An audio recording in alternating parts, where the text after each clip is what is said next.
Waalaikumsalam warahmatullahi wabarakatuh. Saya Mega Citra Utami, nomor absen 9 sebagai moderator.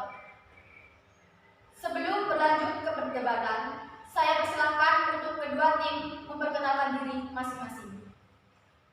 Kepada tim pro, saya persilahkan terlebih dahulu. Assalamualaikum warahmatullahi wabarakatuh. Waalaikumsalam warahmatullahi wabarakatuh. Kami dari tim pro.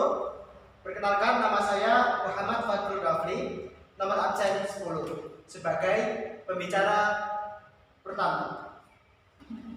Nama saya Nanda Amalia Syahrani, nomor absen 12 sebagai pembicara kedua. Nama saya Fida, dari absen 13, saya pembicara ketiga. Kepada tim kontra, saya persilahkan. Assalamualaikum warahmatullahi wabarakatuh. Waalaikumsalam warahmatullahi wabarakatuh. Saya Maya Silvi Rahma, absen 8 dari tim kontra sebagai pembicara pertama. Saya Novita Aprilia, nomor absen 14 sebagai pembicara kedua. Saya Muhammad Abiudin, nomor absen 11 sebagai pembicara ketiga. Baik, mosi yang akan kita perdebatkan hari ini adalah penggunaan gawai bagi siswa di era pandemi. Sebelum berlanjut, saya akan menjelaskan sedikit tentang mosi ini. Kita ketahui, Indonesia saat ini masih dilanda wabah virus COVID-19. Hampir seluruh wilayah Indonesia terkena dampaknya. Pandemi memberi dampak yang besar pada pendidikan di Indonesia. Dalam rapat koordinasi yang dilakukan Menteri Pendidikan dan Kebudayaan, Bapak Nadiem Makarim, dan Menteri Dalam Negeri, Bapak Muhammad Tito Karnavian, dengan seluruh kepala daerah tentang kebijakan pembelajaran di masa pandemi, bahwa keputusannya adalah pembelajaran akan dilakukan secara daring. Selanjutnya saya akan mempersilahkan untuk kedua tim menyatakan argumen masing-masing yang akan dimulai dari pembicara pertama, tim pro. Assalamualaikum warahmatullahi wabarakatuh. Waalaikumsalam warahmatullahi wabarakatuh. Saya pembicara pertama tim pro akan menjelaskan dampak positif penggunaan gawai bagi siswa di era pandemi. Terlebih dahulu saya akan menyebutkan dampak positifnya secara umum. Dampak positif atau manfaat dari penggunaan gawai di masa pandemi adalah mempermudah komunikasi, lebih mudah mendapatkan informasi, memperluas relasi atau jaringan persahabatan, dapat digunakan sebagai hiburan, dan mempermudah pemenuhan kebutuhan hidup. Oke, langsung saja. Saya akan menjelaskan dampak positif dari penggunaan gawai bagi siswa di era pandemi. Dampak positif yang pertama yaitu memicu percepatan transformasi pendidikan dan terbukanya kesempatan belajar secara online atau daring, sehingga siswa yang tadinya mungkin tidak bisa mengoperasikan gawai dan sistemnya, ini bisa mengoperasikannya. Memangnya kenapa siswa di masa sekarang harus bisa mengoperasikan gawai? Karena hari demi hari, kecanggihan teknologi termasuk gawai semakin meningkat. Jika siswa zaman sekarang tidak bisa mengoperasikan atau minimal memahami teknologi, maka siswa akan ketinggalan banyak sekali informasi dan parahnya lagi, siswa akan menjadi gaptek. Terlebih lagi sekarang sudah banyak aplikasi belajar online yang dapat mempermudah pembelajaran secara online dengan menyediakan pelajaran dan fitur-fitur yang menunjang proses belajar siswa. Dampak positif yang kedua yaitu siswa dapat membangun relasi yang positif atau bisa disebut dengan pertemanan antar sesama usia atau berbeda usia di berbagai daerah, bahkan sampai dengan luar negeri. Sehingga relasinya tidak hanya dengan teman-teman yang ada di lingkungannya saja. Dengan begitu, tingkat pergaulan para remaja, terutama siswa, bisa lebih luas melalui penggunaan gawai dan media internet. Dengan berteman, siswa dapat bertukar informasi, menjalin komunikasi, belajar bersama, bermain bersama, saling curhat, dan masih banyak lagi aktivitas positif yang dapat dilakukan dengan teman. Sekian argumen dari saya. Wassalamualaikum warahmatullahi wabarakatuh. Waalaikumsalam warahmatullahi wabarakatuh. Terima kasih kepada pembicara pertama itu. Selanjutnya saya persilahkan pembicara pertama dari tim kontra untuk menyatakan argumennya. Ya, terima kasih. Assalamualaikum warahmatullahi wabarakatuh. Waalaikumsalam warahmatullahi wabarakatuh. Saya pembicara pertama dari tim kontra akan menjelaskan dampak negatif dari penggunaan gawai di era pandemi secara umum. Berdasarkan jurnal penelitian Fakultas Psikologi Universitas Indonesia menyebutkan bahwa di Indonesia sendiri menunjukkan penggunaan gawai pada remaja yang melebihi frekuensi 3 jam dalam sehari. Sedangkan di era pandemi yang mengharuskan menggunakan gawai yang durasinya bisa saja melebihi 5-7 jam dalam sehari. Belum lagi jika ada ekstrakurikuler atau yang lainnya bisa saja hampir 24 jam. Dalam dunia psikologi, penggunaan gawai terus-menerus dapat mengganggu psikologi, terutama aspek pertumbuhan emosi dan pertumbuhan sosial. Sosiologi bidang jejaring sosial Prof. Muhammad menuturkan, saat ini banyak orang yang kecanduan akan gawai. Dalam sebuah penelitian menunjukkan hasil bahwa seseorang mengecek gawainya selama 300 sampai 500 kali dalam sehari.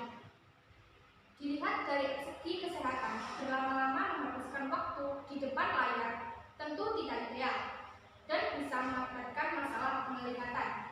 Hal ini disebabkan oleh radiasi dari layar gawai.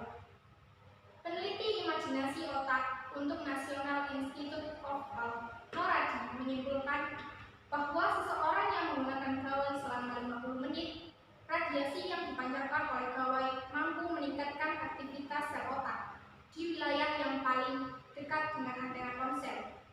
Itulah yang memberikan efek kesehatan yang sangat berbahaya. Ketergantungan kepada gawai mengakibatkan perasaan stres hingga gejala adiksi atau kecanduan. Akibat itu, salah satu dampak yang dihasilkan akibat kecanduan gawai adalah depresi. Pada studi Al dan Honil Nissim pada tahun 2018 mengungkap bahwa pemicu dari munculnya depresi adalah keinginan yang disebabkan oleh dalam diri sendiri untuk tetap terkoneksi dengan media sosial. Sekian argumen saya. Terima kasih. Assalamualaikum warahmatullahi wabarakatuh. Waalaikumsalam warahmatullahi wabarakatuh. Selanjutnya saya persilahkan pembicara kedua dari tim pro untuk menyatakan argumennya. Assalamualaikum warahmatullahi wabarakatuh. Waalaikumsalam warahmatullahi wabarakatuh. Saya pembicara kedua tim pro akan melanjutkan penjelasan dari pembicara pertama. Sebelum saya melanjutkan penjelasan, saya ingin membantah argumen milik pembicara pertama tim kontra. Kita tahu bahwasanya sekarang adalah masa pandemi. Sebagian besar aktivitas dilakukan secara online melalui gawai, termasuk sekolah. Jika siswa tidak menggunakan gawai, maka sebagian besar aktivitas sekolah mereka akan terhambat. Terkait dengan argumen tentang kesehatan tadi, siswa bisa melakukan pembatasan penggunaan gawai. Namun, karena aktivitas sekolah yang memaksa siswa untuk menggunakan gawai lebih lama dari batas wajar, maka diperlukan solusi lain seperti sering mengkonsumsi makanan dan minuman yang mengandung vitamin A. Rutin mengecek kesehatan mata dan mental pada dokter. Tidak hanya dampak negatif saja yang ada pada gawai, namun terdapat juga dampak positif antara lain. Dampak positif yang pertama yaitu mempermudah aktivitas belajar mengajar. Dengan adanya gawai, siswa-siswi tidak harus bingung untuk bersekolah karena kita bisa melakukan secara online. Yang kedua, mempermudah komunikasi antara guru dengan murid. Meskipun kita tidak bisa bertatap muka, tetapi kita masih bisa berkomunikasi dengan adanya gawai. Yang ketiga adalah mempermudah siswa-siswi untuk mengerjakan tugas.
siswa dengan bantuan gawai tersebut. Sekian argumen dari saya. Terima kasih. Wassalamualaikum warahmatullahi wabarakatuh. Waalaikumsalam warahmatullahi wabarakatuh. Baik, selanjutnya saya persilakan kepada pembicara kedua tim kontra untuk mengutarakan argumen. Assalamualaikum warahmatullahi wabarakatuh. Waalaikumsalam warahmatullahi wabarakatuh. Saya pembicara kedua dari tim kontra akan membantah argumen dari pembicara kedua tim pro. Memang gawai memiliki pengaruh positif, tetapi gawai lebih banyak memiliki pengaruh negatif. Salah satunya, banyak pelajar yang menggunakan gawai untuk bermain game online. Bahkan, durasi bermainnya bisa lebih lama dari durasi mereka belajar. Gawai bisa disalahgunakan oleh para pelajar karena internet memiliki jangkauan yang luas. Sehingga dikhawatirkan para pelajar terjerumus dengan mengakses situs terlarang seperti situs pornografi, kekerasan, dan paham radikalisme. Terlebih jika orang tua yang gaptek, maka anak akan berbohong dengan alasan belajar online, tetapi sebenarnya untuk membuka situs terlarang. Sepanjang hari, para pelajar menggunakan gawai. Dengan kata lain, mereka berada di depan layar gawai dalam waktu yang lama. Para orang tua banyak yang mengatakan bahwa sulit untuk mengajarkan kedisiplinan pada anak mereka. Banyak anak-anak di usia sekolah saat ini yang tidak disiplin dalam memanfaatkan waktu. Banyak waktu yang harusnya digunakan untuk belajar, malah digunakan untuk berkumpul-kumpul di tempat yang menyediakan layanan internet. Hal tersebut meresahkan para orang tua karena banyaknya masih sulit untuk mendapatkan kuota. Belum lagi ketika daring, setiap hari para pelajar banyak mengeluh karena tugas yang diberikan secara terus-menerus. Sehingga bisa saja sepanjang hari berada di depan layar gawai menyebabkan dampak buruk bagi kesehatan. Seperti yang disebutkan oleh pembicara kedua tim pro tadi, ada solusi yaitu pergi ke dokter, tetapi tidak semua orang memiliki biaya yang cukup untuk konsultasi ke dokter. Dan jika mencari jawaban di internet, menyebabkan siswa akan ketergantungan kepada internet dalam gawai. Sekian argumen dari saya. Terima kasih. Wassalamualaikum warahmatullahi wabarakatuh. Waalaikumsalam warahmatullahi wabarakatuh. Selanjutnya, saya akan persilakan untuk kedua tim menyatakan kesimpulan dari argumen masing-masing. Kepada tim pro, saya persilakan terlebih dahulu. Baik, assalamualaikum warahmatullahi wabarakatuh. Waalaikumsalam warahmatullahi wabarakatuh. Di sini saya berbicara ketiga dari tim pro akan menyampaikan kesimpulan dari perdebatan kali ini. Jadi bahwasanya dampak manfaat dari penggunaan gawai pada masa pandemi, selain terdapat dampak negatif, juga menyebabkan dampak positif yang sangat banyak. Kesimpulan yang dapat diambil dari perdebatan kali ini, yang pertama, siswa dapat berkesempatan belajar online, sehingga siswa terpacu untuk menguasai teknologi canggih seperti gawai. Yang kedua, dapat berkomunikasi jarak jauh, bukan hanya untuk pelajar, tapi komunikasi antara orang tua dan juga anak. Dua, tiga, memberi peluang kepada siswa untuk meningkatkan kreativitas lewat gawai dan media internet, sehingga lebih memiliki wawasan yang luas sejak dini. Sekian kesimpulan yang dapat disampaikan dari tim pro. Sekian, terima kasih. Wassalamualaikum warahmatullahi wabarakatuh. Waalaikumsalam warahmatullahi wabarakatuh. Selanjutnya kepada tim kontra, saya persilakan. Baik, Assalamualaikum warahmatullahi wabarakatuh. Waalaikumsalam warahmatullahi wabarakatuh. Kesimpulan tim kontra dari mosi kali ini didapat dari hasil penelitian dan pendapat para ahli, menunjukkan bahwa penggunaan gawai banyak mengandung dampak negatif dari berbagai aspek, yaitu aspek psikologi, kesehatan, dan sosial. Di mana dalam aspek psikologi akan mengganggu mental anak.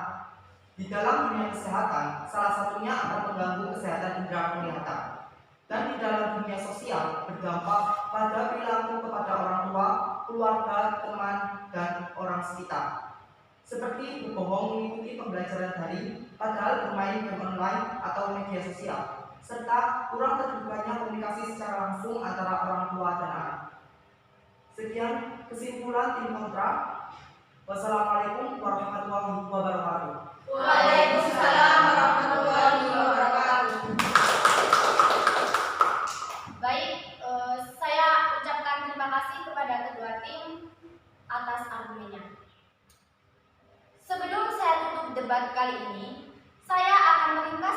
argumen yang kedua tim utarakan tadi, bahwa penggunaan gawai bagi siswa di masa pandemi memang memiliki dampak, entah itu dampak positif maupun dampak negatif.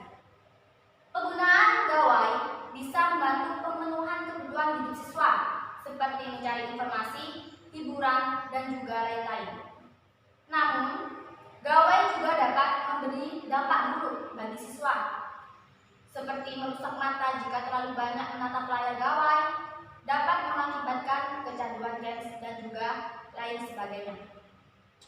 Pesan dari saya sebagai moderator yang netral, bahwa gawai termasuk teknologi, dan teknologi adalah alat. Alat itu sejatinya tidak baik dan juga tidak buruk. Baik buruknya tergantung kita yang menggunakannya. Saya sebagai moderator mewakili teman-teman, mohon maaf apabila ada kesalahan kata maupun tindakan.